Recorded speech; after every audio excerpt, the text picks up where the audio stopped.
At a time when what I was hearing from the church was, you're bad, you should be better. I had these two women that just kept telling me, we just think God loves you so much and he thinks you're so good. Every Sunday, I would come in thinking, oh, today's the day they're going to out me as this horrible sinner. And they would be there again going, wow, God has great plans for you. That story of those women telling me I was good carried me through some of the darkest times in my life. My view of God was he was this really angry, mean guy. When I learned, actually, the creator of the universe likes me and finds me worthwhile of his time, it changed everything in our relationship.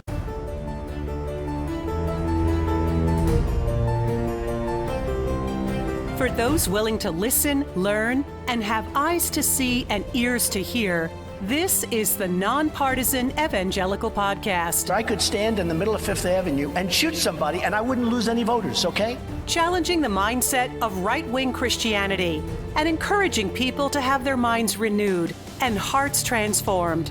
What knucklehead, mush for brains evangelical leaders are trying to overthrow Trump? It's a special kind of dumb. And calling yourself a Christian. Let's have better conversations about the life modeled in the Bible so we can truly tell the world God is not mad at you. This is the Nonpartisan Evangelical Podcast at npepodcast.com.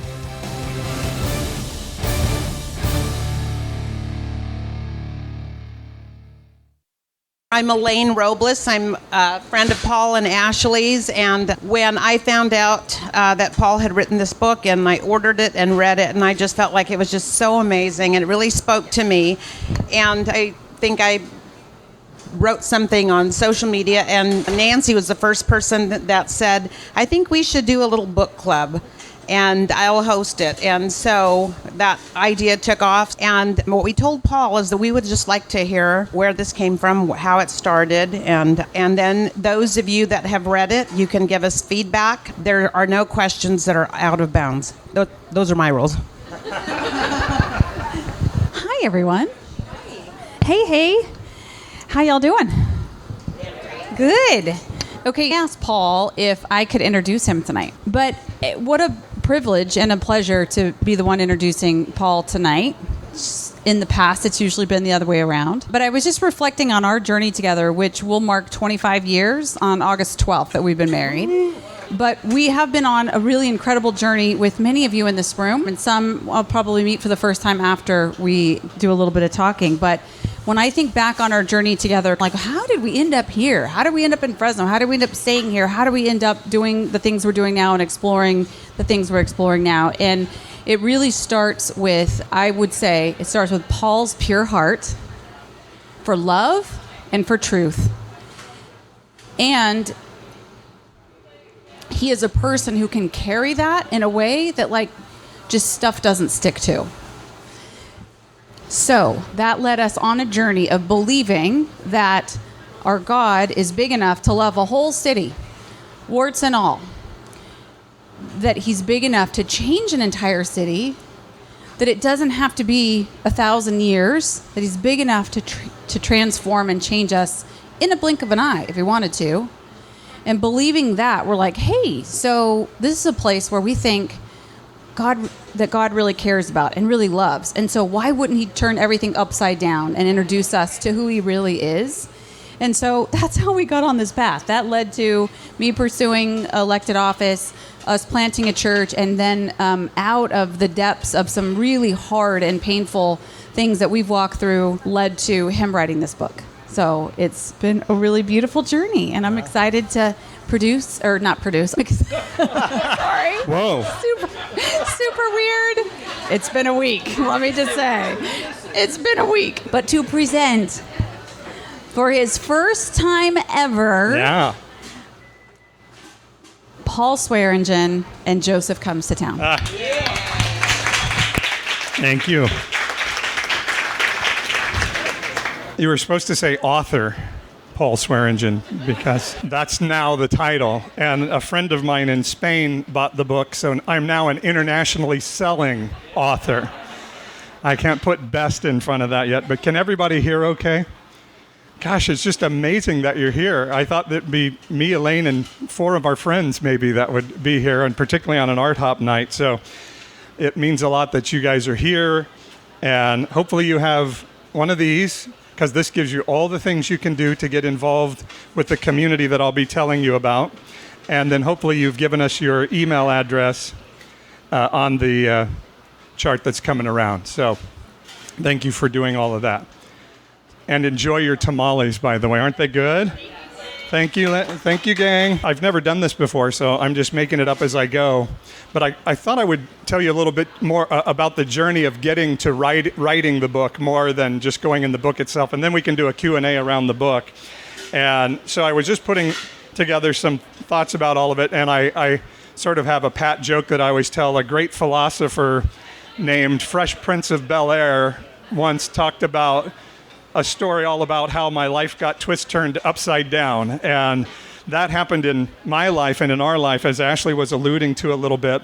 And so I want to tell you how growing up a conservative evangelical pastor's kid ends up being a guy that writes a book that the subtitle is When the Religious Right Goes Religiously Wrong. And this is a little bit about how it went there. So I'm going to start you off with a story. So imagine being in heaven and hearing a conversation in heaven. And so here's God talking to Jesus.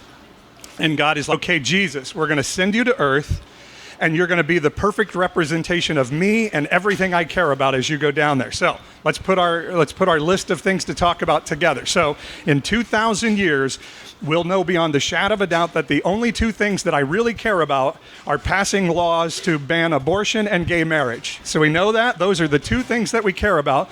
So Jesus, I'm going to send you to earth now, and I want you to talk about those things never. I want you to never mention either of those 2 things. If you read the Gospels, the 4 books of that start the New Testament that tell us the story of Jesus, Jesus never mentions those 2 things. And thinking about that started me on a journey years ago about how did the evangelical church get so focused on something that for whatever reason wasn't a big focus of the guy we're following, or at least it wasn't big enough that 4 different authors that wrote about him never mentioned it. And so we may think, was there abortion when Jesus was on earth? The Roman Empire had taken over the world at that time and had taken over Israel. And so the law in Rome was if a baby was born and the husband didn't want the baby for any reason, the husband could take the baby, put it on the side of the road, and leave it there. And the baby would then either be taken off by an animal, or would perish from exposure, or could be taken to be raised as a slave in somebody else's house. It was a very common practice in ancient Rome. And so it's quite likely that Jesus was walking around and you could hear babies crying on the side of the road, yet he never mentioned it. And so was there homosexuality in the Roman Empire? It was very common for governors to have young boys that they kept in their homes and as sexual mates. And so these were not uncommon practices in the culture in which Jesus was in, yet he never addressed them in all the things he talked about in the 4 Gospels. Now, I'm not making a value judgment on anybody's biblical belief. It was just a question of why, when these issues are so important to us as Christians, did Jesus not address them in the Gospels? And could it be that he had a different vision of what pursuing him would look like and what the outcomes of culture would be? And so I started asking myself a lot of questions on this life journey, and I started asking myself this one question as I came into adulthood. I grew up in a home where Ronald Reagan and God were neck and neck as the greatest all-time beings in the universe, with Reagan pulling slightly ahead, I have to be honest. And so that was the backdrop of my life. And so as I begin to ask myself some hard questions about my faith, I started asking the question, is God really a Republican? And is he a conservative? And does he require his people to be Republican conservatives? Now, to many of you who didn't grow up like I did, you may think that's a silly question, but that was what I believed. I thought to be Christian, you were Republican and you were conservative. And so it was interesting how I started asking these questions. So let me take you back a little bit on my faith journey. As I was coming out of home and going to college, I decided, for a whole lot of reasons, that I was going to be an atheist. You'll be happy to know that. Craig is my agnostic friend that we have many discussions, and my friend Mark right here. And so I decided I was going to be an atheist, and so I pursued that for a little while. Then I kept asking myself questions, okay, even Darwin said the human eye couldn't have developed in the time that we have on Earth. And then if the universe is expanding, then what's bigger than the universe that it's expanding into? And so there was just as much questions on that side. So I said, well, I might as well just go with the faith that I grew up with. It's a little bit easier for me to deal with. So I decided I would believe in God, but I wasn't going to like it. And we weren't going to be friends. I would just be angry at him from a distance. And most of that is because what I'd been told in my life is I was going to hell. And so I decided, well, I'm going to hell and I'm going to be in hell for eternity. Then I better sure as heck have a good life while I'm here on earth. And I'm going to live it up. And so I had a little bit of a crazy time in my college days, like a lot of us do. But I started to realize that no matter how much fun I tried to stuff into my life, no matter how much alcohol I would drink in a given day, and I could drink a lot of it, no matter how much medicating I did of myself, at the end of the day, I couldn't get away from this gnawing hole in my heart. This hole of these two sweet Sunday school teachers I had in middle school that kept telling me, God is not mad at you, Paul. He actually likes you a lot. At a time in my life when I was pretty sure God didn't like me very much because I was a really horrible sinner. And I just had this belief that God was this guy that he liked you if you didn't smoke or chew and you didn't date girls that do. You know, there was a list. He was this sort of cosmic Santa Claus with a naughty and nice list, and you were either on one or the other at any time. And if you're on that naughty list, it didn't mean you weren't going to get presents. It meant you were going to get left behind, and you were going to get 666 nailed onto your head and all this stuff. And so it was a really horrible thing. But I started then, as I came into adulthood and was working in my career in sportscasting, I met Ashley. I started on this faith journey of what if the stuff I've been taught as I was growing up isn't exactly true? And what if as I'm reading the Bible, I'm reading a different story than what I've been told? And probably the most difficult thing for me to reconcile was, why is it that the sinners that I see out there seem to be happier than me? We had this idea of, wow, John Lennon seems really happy, but he's not because he's going to hell. And we're living a really tough life now, but then in eternity, we'll get to say, in your face, John Lennon, you're in hell and we're in heaven. I don't know why. My family just had an unnatural hatred of John Lennon. I never could figure out exactly what it was. And then as I started growing up, I'm like, wow, actually the music is pretty good. What? But it seemed like there were a lot of sinners that were more at peace with themselves than my people, and sinners that seemed to love others more than my people seemed to love others. And it made me start asking a lot of questions of why and why we would do that. And so a lot of these questions started coming up, and they're things like the story I told about God and Jesus at the start, and I may have offended some of you with that story. And if you've read my book and you weren't ever just a little bit offended, then I didn't write it the way I meant for myself to write it. I wanted everybody to get just a little bit offended as they read it. And the reason for that is, this is what I see in Jesus when he was on earth. He would offend people.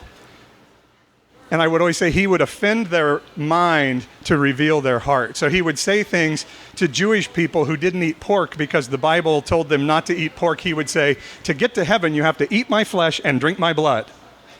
And they would go, what? And he would say, yes, to get to heaven, you have to be a cannibal and eat me. And a whole bunch of people said, okay, I'm out of here. That's it. That's the last thing I'm going to hear from this guy. And they left, and he didn't qualify it with, hey, but I'm really talking about communion, and you're going to do that, and you're going to have it in really nice silver trays someday with grape juice and a cracker, and some churches are even going to have gluten-free crackers that taste really good to make people happy, and so it's not a bad thing. But no, Jesus didn't qualify it. He said, you're going to have to go through me to get to heaven. And so then he turned to the 12 guys that were with him on his team there, and all of them, I just imagined their eyes were about this big going, what the bleep are you talking about?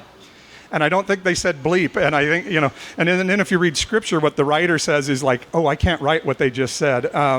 This is a really tough thing you just said, Jesus. And they write it down in scripture that way. And Jesus says, so how about you guys? Are you offended and are you going to leave?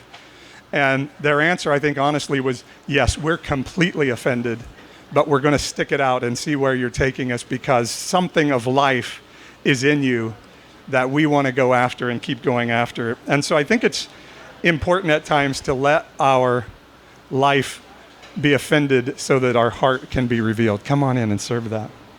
Does that make sense? I was on this life journey and I'm considering these questions, and I get an investment group together and we buy a couple of radio stations here in Fresno, ESPN 1430. And one of my partners, in fact, both my partners were Christian guys, and one of my partners was a longtime member of the California Democratic Party. He had been elected twice mayor of Oakland, 3-time state legislator, and just was not Jerry Brown. Okay, not Jerry Brown. Although I don't know why we wouldn't want it to be. It was a business partner of mine. And me, in my silly part of my life and in this journey, I asked him the question, how can you reconcile being a Democrat and standing for the things that Democrats stand for and be a Christian?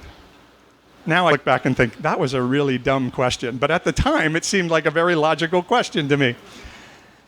And this wonderful man looked at me and laughed, and I think he understood where I was coming from. And he said, I've read the Bible end to end many times. And he said, I see that it talks a lot more about taking care of the poor than it does about abortion.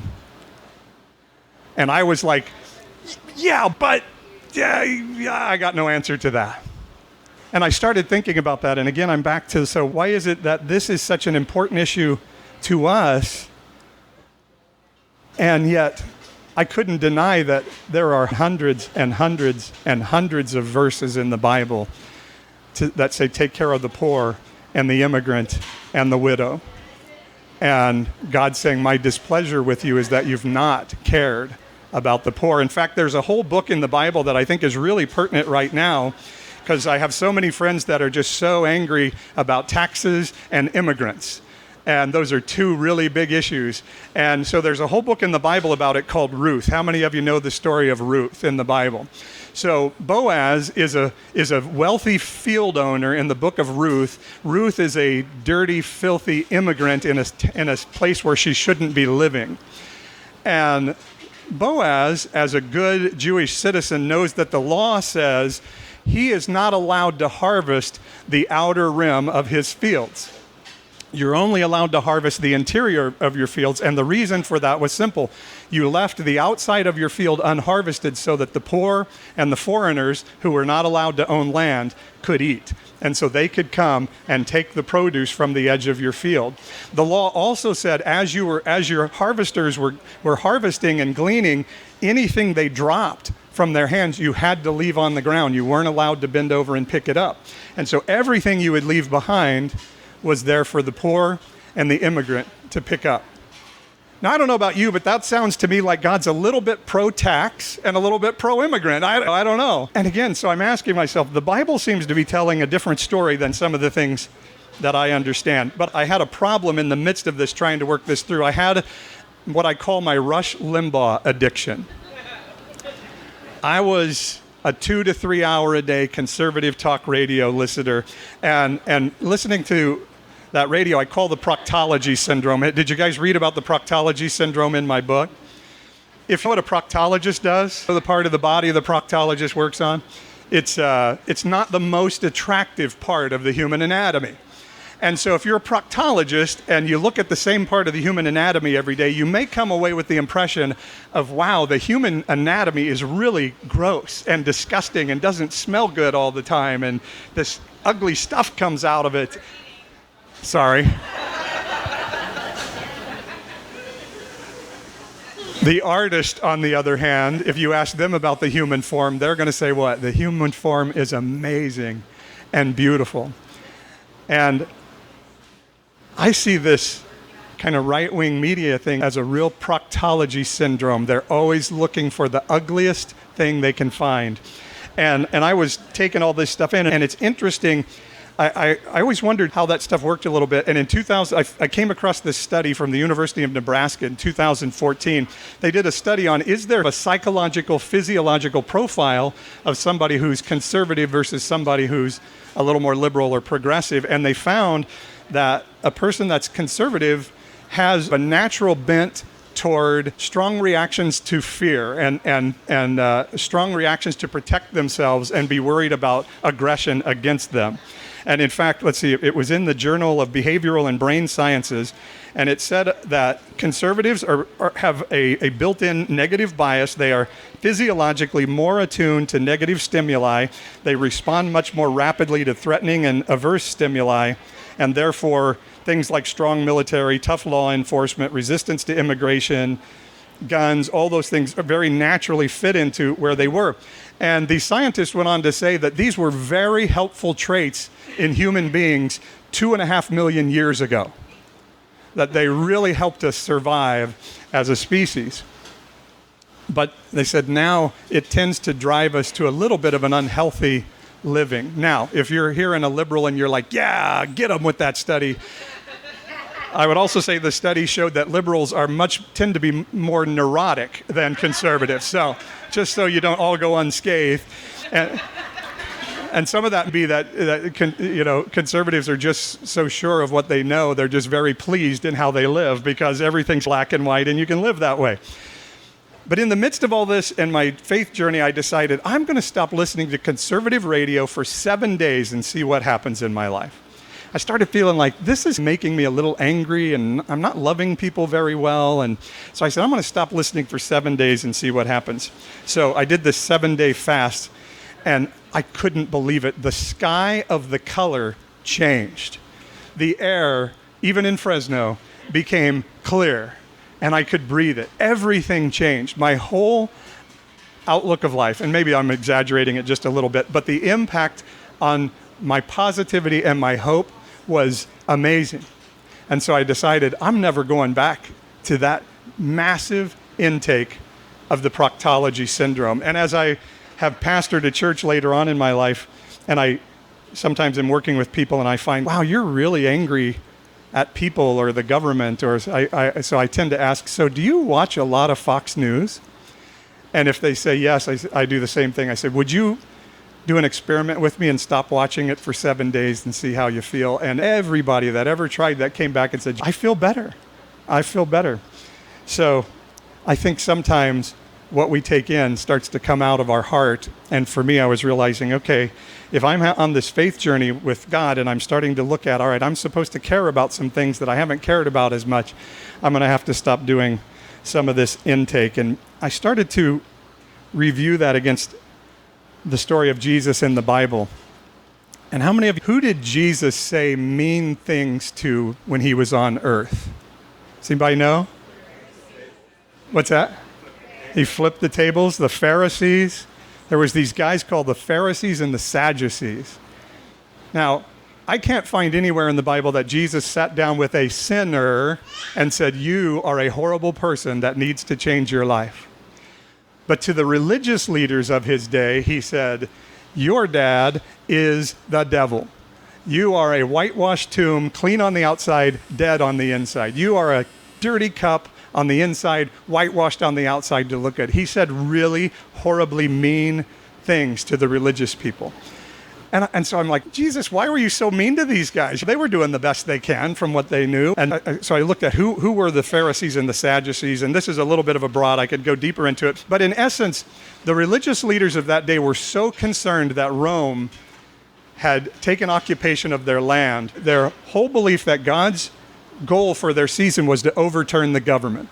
And they had been waiting for thousands of years for this guy called the Messiah to show up. And they knew that when the Messiah showed up, he was going to throw Rome out of Jerusalem, and Israel was going to be restored to being the economic and military power in the world. They truly believed that the goal of the Messiah and God in the season was to make Israel great again. Get it? Mega.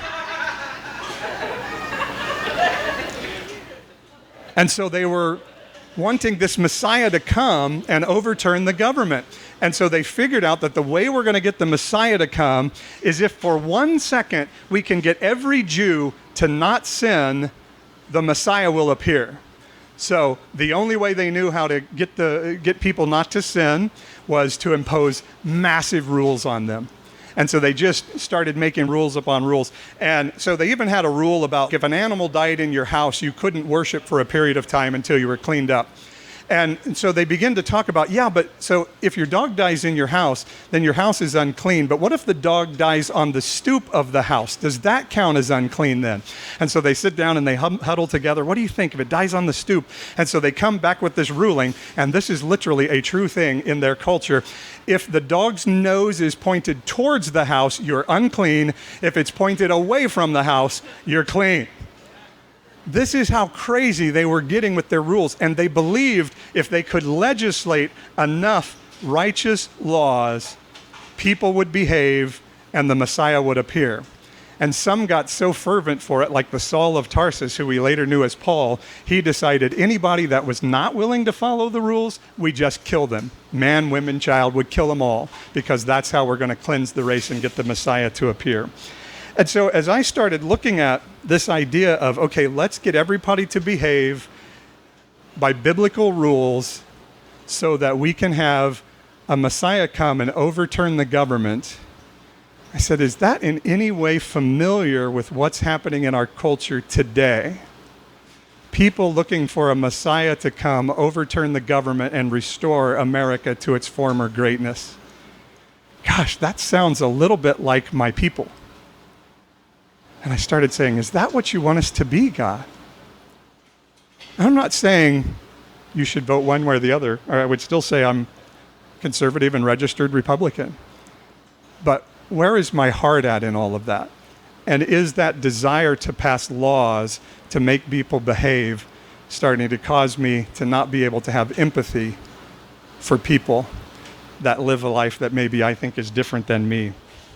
God began to work on those things in my heart, and I started saying, okay, I think this has to change in my life. So we come to this place where then I'm going to start planting a church, and my wife's going to run for mayor because we're just wacky, crazy people.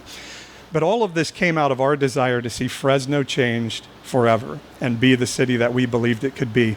And as we started running that out and getting involved and doing the things and her running for mayor, we started realizing that some of the people that were against the things we thought needed to happen were our own people, our Christian friends, our conservative friends that felt like, no, these other two things that God cares about the most are the things that we have to go after at the expense of everything else. And we were reading the Bible saying, man, the promises of the Bible are that your city is going to prosper, and in its prosperity you will prosper. So why aren't we going after the transformation of our city as much as we're going after imposing biblical laws to force people to behave the way we think they should behave? And that again is causing us to be in this season of what does this look like? And so what it started then to look to me, what I had thought was fairly benign Christian political beliefs, I was now starting to realize, hey, this is actually hurting people.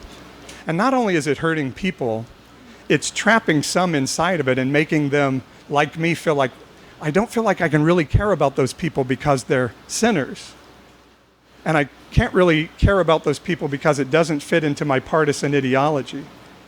And if God wants me to care about people, then maybe is there something that I've missed in all of this ideology? And I was realizing that this sort of fear-based Christianity was not helping spread the message of the Bible, which I think is an amazing story. So fast forward to January 1st, 2017, my wife gives me a copy of Letter from a Birmingham Jail, written by Martin Luther King Jr.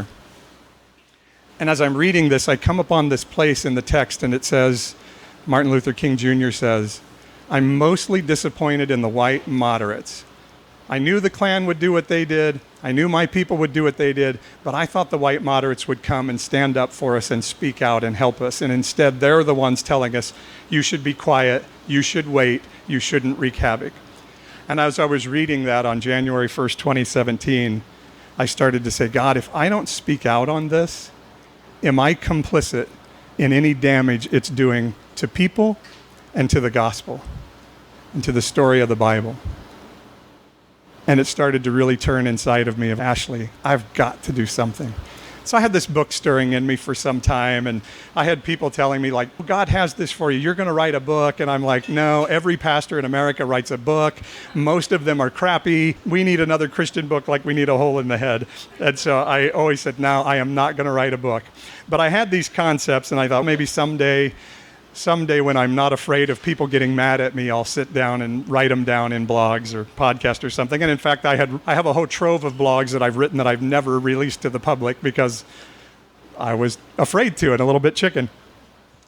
And I started saying, am I complicit if I don't do this? So I sat down at this, probably not this iPad. This is the embodiment of the same iPad that I used, replaced 3 times over, I think. And I started pounding away, and I wrote 103,000 words in about 6 months of the story of Joseph Comes to Town. Then I talked to a friend of a friend who was in the publishing business, and he said, how many words? I said, 103,000 words. And I was really proud that I had written 103,000 words. And he's like, oh, he said, the average American novel is 60,000 words. People don't read big books in America anymore. He said, War and Peace is 160,000 words. He said, you're at 103, you're going to have to get to at least 72. Oh, no, he's going to have to get at least to 80. So you're going to have to go back and kill a whole bunch of people in your story that you love. So I started on a path of killing wonderful people in the book. But I loved that editing process because I discovered Patty in the book. This is one thing, you guys, if you read it, Patty is the wife of Saul, the protagonist of the book. And I discovered Patty, and Patty was really a lot of me in her, in that she got to be the outside voice and say the things that nobody else in the book could say. She just said everything that she thought.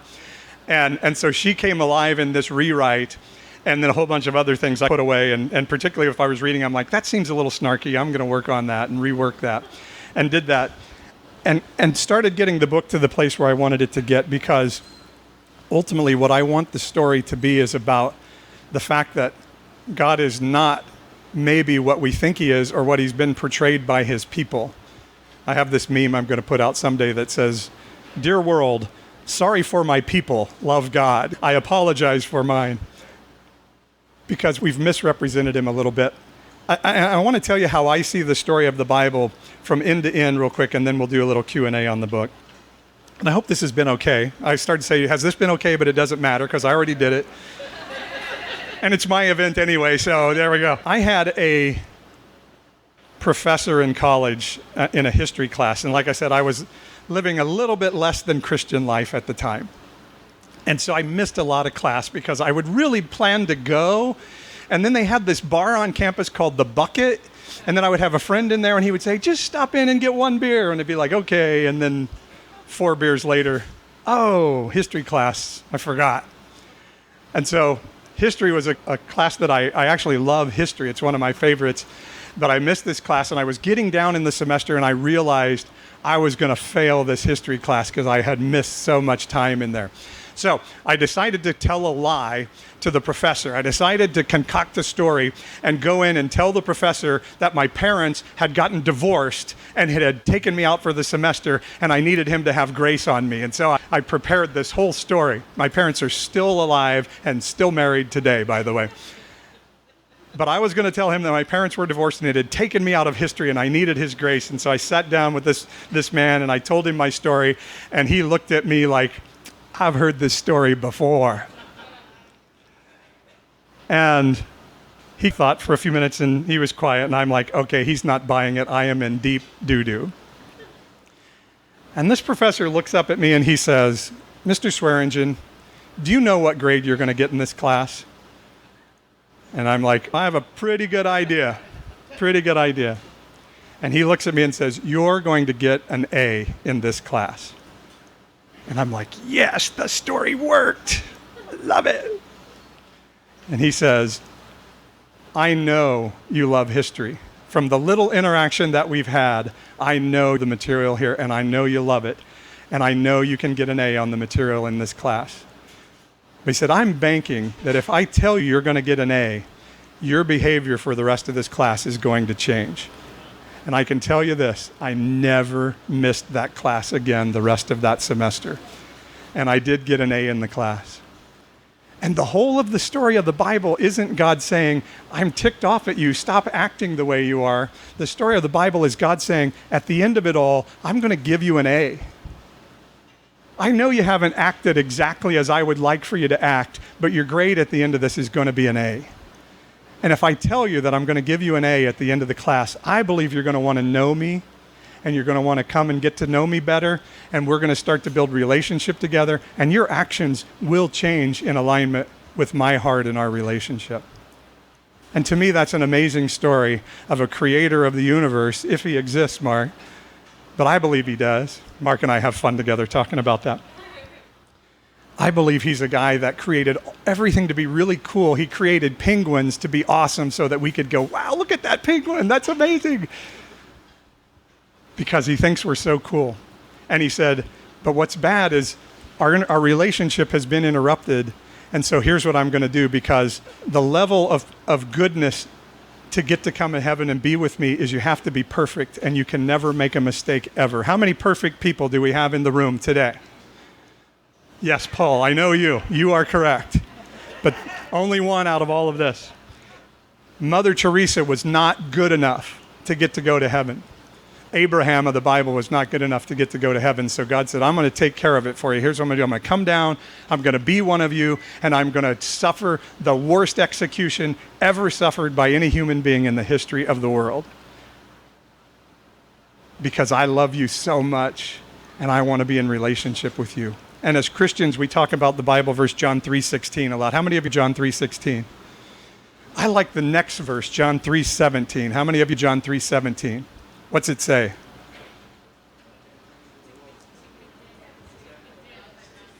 Exactly. It says God did not send Jesus into the world to condemn the world, but to sozo it is actually the Greek word we use there. And sozo doesn't mean save to get you to heaven. It means restoring you wholly as you were meant to be at creation. He sent Jesus to restore relationship between God and man, and the picture of David reaching out to him. And that's such a good story. It's such a good marketing angle. Why don't Christians go after that one instead of the 2 points that Jesus never felt important enough to even mention? And so in that, and seeing the pain that it had caused people, and the people that I know who used to go to church but don't feel they can anymore because their politics don't line up, I want to say to them, nah, we can think differently together. We can see a Jesus that wasn't bent on government overthrow, but rather was bent on loving people and connecting them to a good Father. And so my 103,000 words went down to about 72. And after 12 rounds of editing, in April, I finally got a hold of a book in my hand after 2.5 years of work. And it's almost, not quite, but almost as cool. My daughter's here, so I'm kidding, but it's almost as good as holding that first baby in your hand, and you're like, oh my gosh. And when people come and tell me they like the book, I'm like, you're telling me that my kids are cute. I love it. It's amazing. And so the story is just of a man who is trapped in a ideological religious system and can't get out. He truly loves people, but he's trapped by his system. And the key moment in the book, if you've read through it, for me, the key moment is when Saul and Patty and Elsa are having the encounter at the car, and Elsa's apologizing that she hasn't been nicer. And Elsa is the wonderful shepherd of her LGBTQ plus group. And she says to Saul, I'm sorry that I haven't been more kind to you. And Saul has this interaction with her where he says, that's awfully nice of you, but I cannot be in relationship with you because of your lifestyle. And Elsa turns to him finally and says, you know what? You pity me because of my lifestyle. I pity you because yours. You are trapped in a lifestyle. And as they drive home in silence, Patty, my favorite character of all, finally turns to Saul and says, she is better than us. And to me, that's been my journey to say, wow, these people who I thought didn't understand the Bible and were off course have had a better heart for people than me. And God turned that around for me. And so that's the story I wrote. I like it a lot. I like the characters a lot, except for Hal and Matthew, who I intentionally made really nasty, unloving, no backstory characters. And that's how Joseph Comes to Town came to be. And so now if you have that flyer, we're going to start a podcast to support that called The Nonpartisan Evangelical, because I still claim to be an evangelical, even though I'm hanging on by the skin of my fingernails sometimes. But I want to start to say, hey, there's another way to tell the story of the Bible. So we'll talk more about that. But right now, does anybody have questions or thoughts or anything you want to ask about what I shared or about the book? In fact, we have a microphone because I'm recording this. So who wants to ask something? Paul. Let me see if I can get it over there. Hang on a second. Do you consider yourself a prodigal son? Do I consider myself what? A prodigal son? Do I consider myself a prodigal son? Yeah, I would. Oops, sorry about that. I guess so. I think that the story of the prodigal son, again, it ought to be called the story of the good father, because it's a story of a son who made a plan to come back and tell a story like my story of my parents' divorce and try to get back in his dad's good graces. And instead of having to tell that story, his dad sprints to him, grabs him, hugs him, won't even hear the story, and says, let's restore my son to complete, in fact, in the story it says, let's put a ring on his finger. And what actually is being said there when it says put the ring on his finger, the signet ring is what gave you the right to use the family checkbook. So not only, he didn't say, come back, but we're going to be really wary of you for a while and you're going to have to earn your way back in. He's, no, you are fully a son of this house and you have all the rights of the house. And yeah, that's the God I know, that he, after all the time of me saying, all right, I'll believe in you, God, but I'm not going to like you. He says, man, the second you're ready to turn back to me, I'm there. And not only am I there, I'm sprinting down the road after you. So, yeah, I guess so. Good question. Let's see if this can reach. How much? Okay.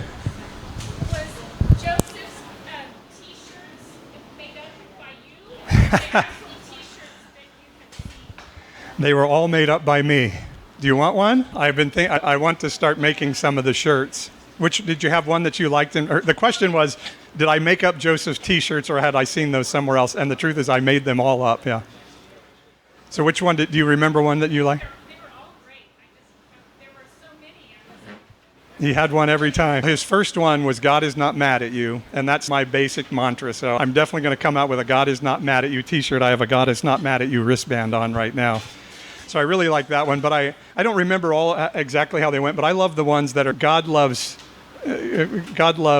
immigrants, this person, and he also loves Christians, or he also loves you, and or God loves you, and there's nothing you can do about it. I don't know. There's something about those I find really funny, and but each of them was making a statement in it. So yeah, it's going to be our goal to start. In fact, I talked to the guys at Root about it the other day. We'll get some of the T-shirts out.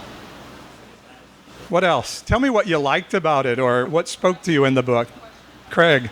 I think I asked you this once before. Yeah. But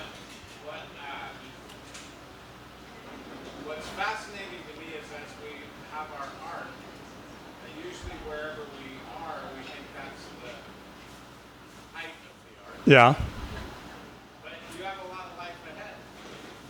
So, seeing that you have changed your views this far, what could you see in the future might also change? If you had asked 25-year-old Paul if I would be doing this and giving this talk today, I would have said, no bleeping way.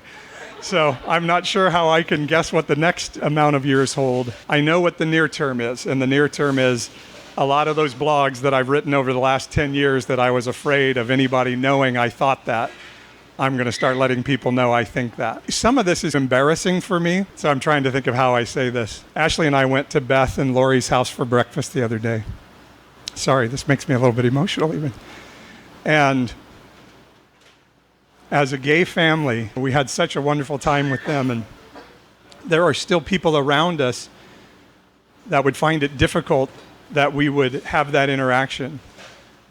Maybe not the interaction in of itself, because yeah, we can love gay people, but the thing. And so at the end of that breakfast together, Ashley said, hey, let's pray together. And so we prayed. And then I just felt like, I'm like, hey, you guys pray for us.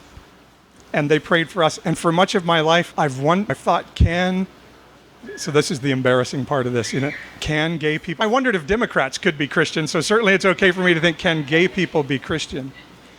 And there's still a part of me that has this theology Bible thing that I'm like, but I know what Scripture says. But I know the people that I sat with at that table. I know their heart for Jesus is as strong as mine is. And so Lori posted something about that, and still there's a moment of what's going to happen when my friends see that we prayed with gay people.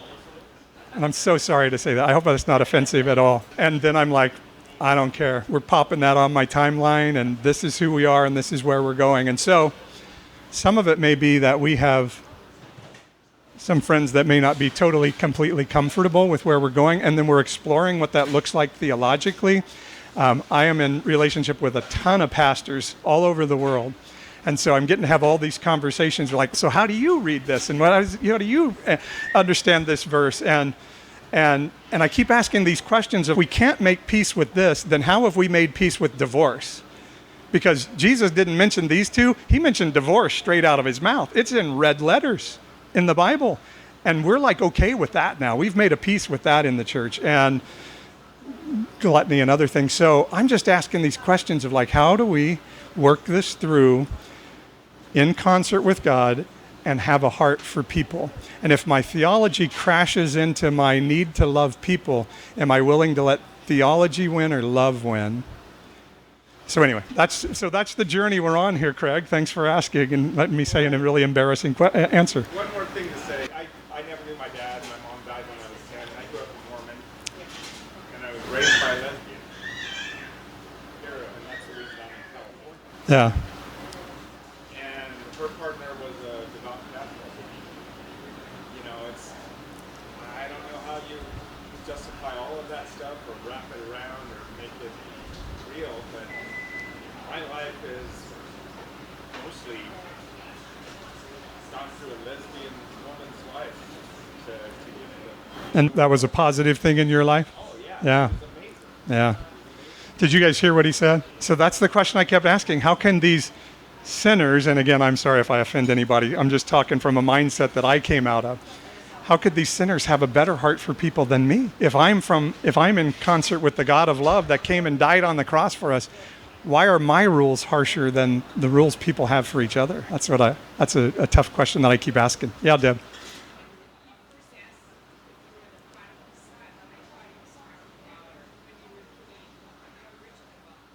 When I was being what? So she was asking if, when I was talking about the prodigal son, she was wondering if that was when I was living rigidly in the rules. Probably in the prodigal son, the religious right-wing character in that story is the brother, the big brother that then gets ticked off that his other brother, the bad one, is reinstated to the family. And he's like, hey, you never had a party for me.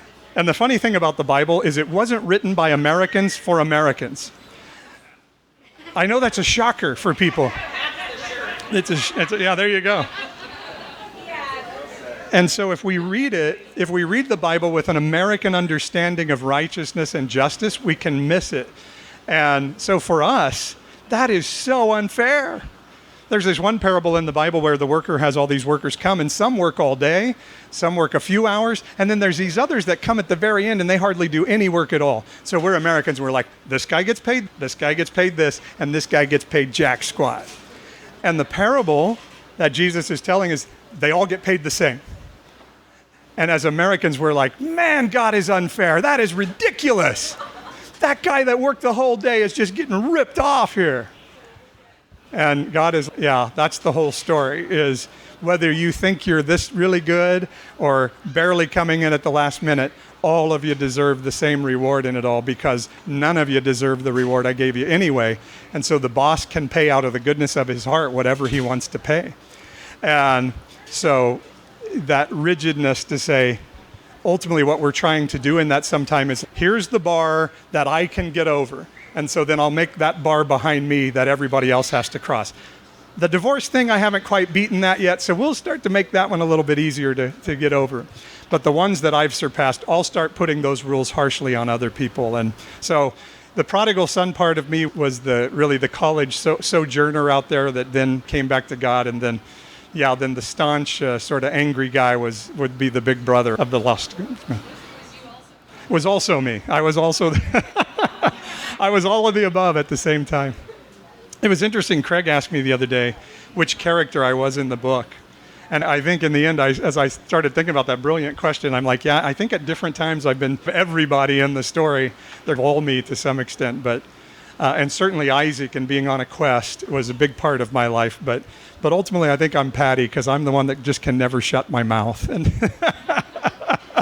And I'm always sick of these Christian people sometimes. And then Craig was nice enough to say I was Joseph, but I'm not quite ready to call myself Jesus just yet.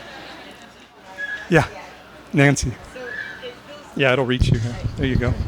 It seems like some of that rigidity that you're talking about breaks down when you get close.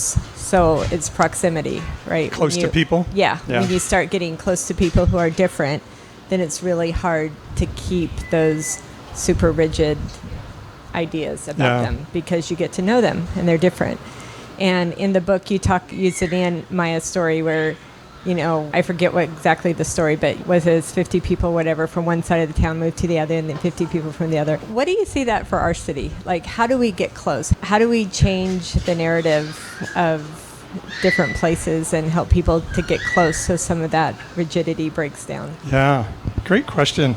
I don't know if you want to jump in on that one at all, or Phil. So this is Phil Sky, and Phil works for the city and also is a co-pastor with his wife of On Ramps Covenant Church. And Phil does all kinds of cool stuff in this. But Phil, actually, I'll give you this mic. But Phil has a bunch of churches and church leaders gathering together in a group called Vision 22. And that number 22 equates to the 22 poorest neighborhoods of Fresno, and trying to connect churches from other parts of the city with those 22 poor neighborhoods so that we can do exactly that, get out of our bubble and start to interact with people that are out of our comfort zone. And we've even put a little curriculum together for people to learn. But Phil, I don't know if you want to answer any of that since this is your wheelhouse, man. Thank you, Paul. I struggle with the question myself. I really do. Because you're asking, Nancy, to me, when I hear you ask that question, you're asking what would compel a person's will to move beyond really our social barriers. And I've thought about that a lot. Obviously, you've done that. So for those of you that don't know Nancy's story, Nancy has chosen 19 years ago, to move into what historically was a very poor and high crime neighborhood and has been there for 19 years. And you mentioned Mother Teresa earlier, Paul, and we often in the neighborhood refer to Nancy as the Mother Teresa of Lowell. But she's the last person to say that about herself. And so what compels someone's will to become engaged? And I think so much of our conversation as a city is us looking at our city and saying, listen, concentrated poverty is plaguing our city. We acknowledge that pretty readily. But our solutions really are solutions from the outside. And so we look at our high concentrated poverty neighborhoods and we say, let us enact a force that's going to cause that to change, which is going to mean that the poorest members of our city are going to have access to the middle class. But the moment that happens, people are going to move. And they're going to move from a poor neighborhood and they're going to move to a middle class neighborhood. And I would submit to this room that the moment that happens, those that live in that middle class neighborhood, the moment that someone who once was poor moves into that neighborhood, because of our own prejudice, because of our own racism, we're going to then move out of this neighborhood and we're going to find someplace else to go. It's going to be further east, or it's going to be further north, or it's going to be further west. And we just repeat the cycle. So you're asking such a difficult question. You're asking a human question. Like, what compels the will of an individual to live in proximity to diversity and understand that diversity is what makes us healthy? I don't know the answer to the question, but what I appreciate about this book, Paul, and what I appreciate about you is as I read it, I think that most of us don't read the Bible. Most of us have interpreted the Bible through other people. And what I so appreciate about this book is that I feel like you are, in many ways, you're cutting right through all of Scripture and you're just communicating God's heart. And that, to me, if you can understand God's heart, then you can go back to Genesis and you can read it through again, and you'll walk away with an entirely different understanding of who God is and what his mission is on this earth. So I just appreciate you so much. Oh, thanks, Phil. And I think, and part of that story, Nancy, is that the problems got to be bad enough that the people had to deal with them. And so part of the story of that is like, what I want to tell people here is we're supposed to care about this stuff. I think, again, I go back to the big two issues, and if, as a Christian, I think those are the only two things God wants me to battle for, then I'll throw a whole bunch of other stuff out the door to go after a law to stop abortion. A Supreme Court justice to overturn that law becomes everything to me, and I lose out on, but he also cares about the poor. He also, and when we're looking at changing systemic poverty in Fresno, it's going to take everybody, including the Christian community and the development community and all of us saying, the only way this stops in Fresno is we have the community will to stop it, because we don't have a natural boundary to stop it. We can just keep hopping different ways. And so it's going to take for people like those in this room who have connections into the Christian community saying, hey, I think God really wants us to care about this. And for people like Nancy and Phil who have moved into the poorer neighborhoods to try to be a part of that change and be a part of that exchange of life, you guys are amazing. You're my heroes. And you sent your son to Edison. So the rest of us have to have a collective will to say, no, we will not allow sprawl to continue to happen. We have to stand against it. And if there's just this idea, because I'm conservative, I can't stand against progress, then we just keep doing what we've done for the last 50 years and wonder why our city stays the same. So that's what it's going to take, is people like you and us saying, hey, we have to care about this. And it may take a generation change for us to ever really get there. I laugh. And these are all issues that we always can get through, and I always make my wife cringe when I have these discussions. But we had people leave our church because my wife supported high-speed rail. Now, that's how crazy we get sometimes. That they were opposed to this idea, and my wife was saying, hey, if this thing works, this is going to impact our economy in a way nothing else has ever had the opportunity to do. Why wouldn't we explore that as far as we can go?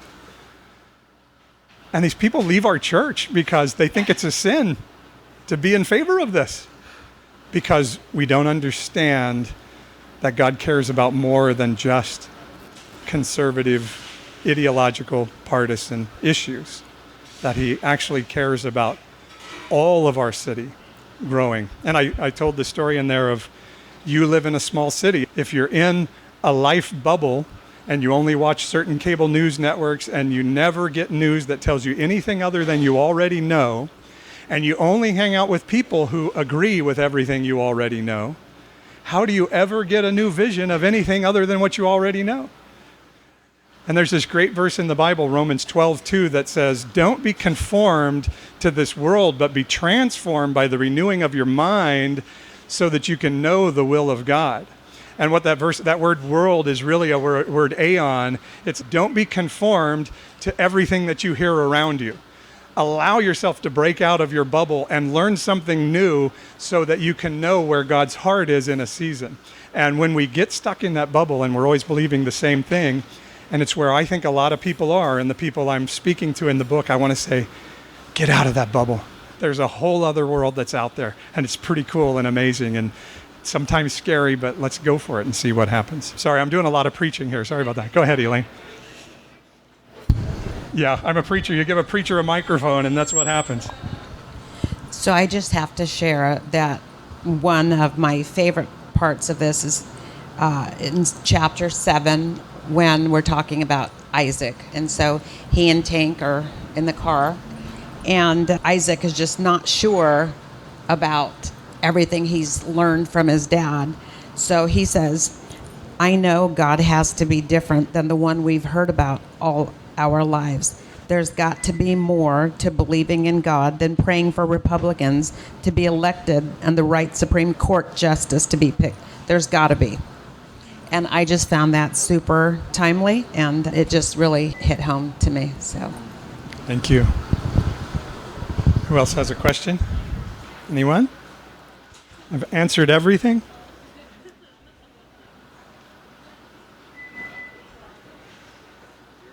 Lori's here, yeah. What's that, Paul? Oh, thank you. Thank you. So who was your favorite character in the book? Yeah, Julie. I loved Elsa. You loved Elsa? How she loved people. Loved how Elsa loved people. Probably a big part of what inspired me to write the book was, what year was the rally at the City Hall? 2008, before my wife was mayor. That was before you were mayor, right? Yeah, you were running at that time. There was a defensive marriage rally on the steps of Fresno City Hall. Our mayor at the time was there, and one of our big church pastors, happens to be a good friend of mine, was there, and I was watching the news coverage of it on TV later that day, and I saw the rally going on the steps, and then in the news, they'll do what we called a cutaway in the news business. You cut away to another shot of something else that was happening at the time, and so they cut away to the shot of this police tape that was stretched between two trees, and it said the "Do Not Cross" tape, and we call it the "Thou Shalt Not Cross" tape in the book. And the announcer on the TV station said there were protesters at the event as well, and they cut away to the shot of these people behind this "Do Not Cross" tape. And I just have a sense sometimes that God is jabbing me to see where offending my mind to go after my heart. And I just had a sense of God asking me, if I were there at that event, where would I be? Would I be on the steps of the City Hall, or would I be behind that tape? And as I was pondering that, I just had a sense that he was like, I would so be behind that tape. I would be with those people. And again, that was at a part of my journey. And so that picture has always stuck with me. And so that I always knew that was going to be the kickoff of the book, was this idea of political power in the religious realm being displayed on the stage, while here's the other group far away being withheld by the police tape. And just seeing that dichotomy, and then this Jesus-type character coming in the middle, and Saul being like, hey, here he comes, he wants to meet me. And then it's, oh, wait, he doesn't want to meet me, he's going over there. And how that starts the process of changing him. So I love that. I also love the pickup truck with the bumper stickers. I actually have seen that pickup, and it was at my church. And I remember driving in one day to the parking lot and seeing a pickup of one of my parishioners, and it had a bumper sticker that said Huck Fillery 2016 on it. And I'm like, yay, Christians with their bumper stickers. That's awesome. That is awesome. This is a proud moment for me as a pastor, I got to tell you. And again, all of these things leading to this place of, these are good people. I know the guy driving that truck is a good person that wants to do the best for his family, but he's come to this belief that this is who he has to be, to put a Huck Fillery bumper sticker on the back of his truck. And what that does to his ability to have relationship with anybody that isn't in his same thought bubble. Why would we want to do that? So anyway, there it is. Joseph comes to town. Anything else? Yeah. Can we reach you? What's your name? Jessica. Is it on? There you go. All right. So I think Phil pointed this too. I was really impressed by your ability just to cut through straight to examining the character of God. And for me in my own faith story, that's been just this huge gift in kind of like coming back and encountering God for a second time with a fresh character and like an accurate character of who God is. So I'm curious if you'd be willing to share with us, like, in your own story of just your transformation and the story of getting like untrapped and your kind of re-encountering this character of God. What has that done for you in your personal relationship with God? What has that done for you in your personal spirituality? Because I know for me, my excitement is always what's happening externally and how I engage the world around me. But I'm curious, like, how does that help you engage yourself and God personally? Wow.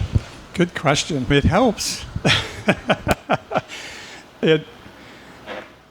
what's my best way to answer that? Again, I go back to at a time when what I was hearing from the church was, you're bad, you should be better. And in high school, I was never the huge party guy, but a little bit of a party guy, and doing things that I knew made God angry at me. And I knew if my parents ever found out, it would be catastrophic to the world, because my dad was a pastor and we had to be pastors' kids and be good and all these things. And in the middle of it, I had these two women that just kept telling me, we just think God loves you so much and he thinks you're so good and you have such a great destiny. And they would just, every Sunday, I would come in thinking, oh, today's the day they're going to out me as this horrible sinner. And they would be there again going, wow, God has great plans for you. And there's a verse in Jeremiah 29:11 in the Bible that says, it's God talking to us. He says, I know the plans I have for you, and they're not to harm you. They're good plans for you, and they're to give you hope and a future. And when I was at probably the most hopeless time in my life, I just grabbed onto that verse, and I would just say it all the time. And I'd be like, life really sucks today, but I have a hope and a future. And really probably carried me through some times when I never considered suicide in my life, but I probably was depressed enough that if I had the guts to do it, maybe I would have. I don't know. And I know that's a poor way to look at suicide. But that story of those women telling me I was good carried me through some of the darkest times in my life. My grandmother used to tell me good things about me. And so then my view of God, though, was like he was this really angry, mean guy. And thank God we had Jesus, because Jesus was here going, okay, wait, Dad. Yeah, Paul deserves to die today, but don't look, don't see what he's doing. And Jesus was protecting me from God, and thank God for that. And when those came together and I started saying, no, Jesus was the representation of the character of God. He came to say, you have completely misjudged who he is. And because of that, you act this way. And so Saul's transformation in the story is ultimately realizing, because of what happened with his father, he was mad at God and he thought God was a mean guy. And so he was not only at enmity with God, but he was trying to protect people from God because he thought God was that guy. And so when I learned, no, actually the creator of the universe likes me and finds me okay and worthwhile of his time, it changed everything in our relationship. You're going to have a relationship with somebody that says, not only am I so pleased with you, but every mistake you ever made, I took care of that for you. Everything you've ever done wrong, I'm giving you an A at the end of all of that. So it made me able to have a relationship with a creator that I could never have before. And so that's the message I want to tell everybody, is God is not mad at you. Could he be? Because he already paid the price for everything you've ever done wrong. So does that answer your question? Yeah, it makes it more full. There's a great thing at the end of the story of Jesus on the cross. The last thing he says is this word tetelestai. And it's the last thing he says before he dies. And tetelestai was an accounting term in their culture. When they were loading up a ship to go overseas, or they were doing a transaction and they were selling this many loaves of barley for whatever they were getting in return, once they had checked the manifest and checked everything off, that everything had been paid that was going to be paid, they would declare to each other, tetelestai, it's finished. Everything that can be paid in this transaction is paid, and there's nothing else we have to do to satisfy the contract. And so I think it was very intentional of Jesus at the end of it all. He yelled, tetelestai, it is finished. Everything that contractually is owed in this agreement has been paid, and nothing more can ever be charged or owed. And I don't know, I think that's a really fascinating part of the story of the crucifixion. Yeah. So did you like it? You wouldn't tell me if you didn't. But if you tell me you do, it's like telling me my children are good people. So yeah, thank you. So do me a favor. Ashley and I have a Patreon site. We just cut a video together for it the other day where we look really good. And Ashley and I on our Patreon site are going to tell some of the story of our life. And that's a place where you can help financially support us as well in building this community. And so there are some other things on there. Go to Amazon and give me a review for the book. Those things mean a lot to Amazon and impact how they promote your book and things.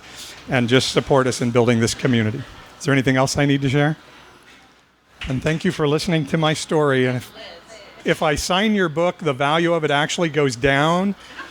But someday when I'm dead, it's going to be worth a whole lot of money. So if you want me to autograph the book, I would be glad to do that as well. And I would love to say hi to everybody. So thank you guys for being here. It means the world to us that you came out on a Thursday night. So bless you guys. We'll see you.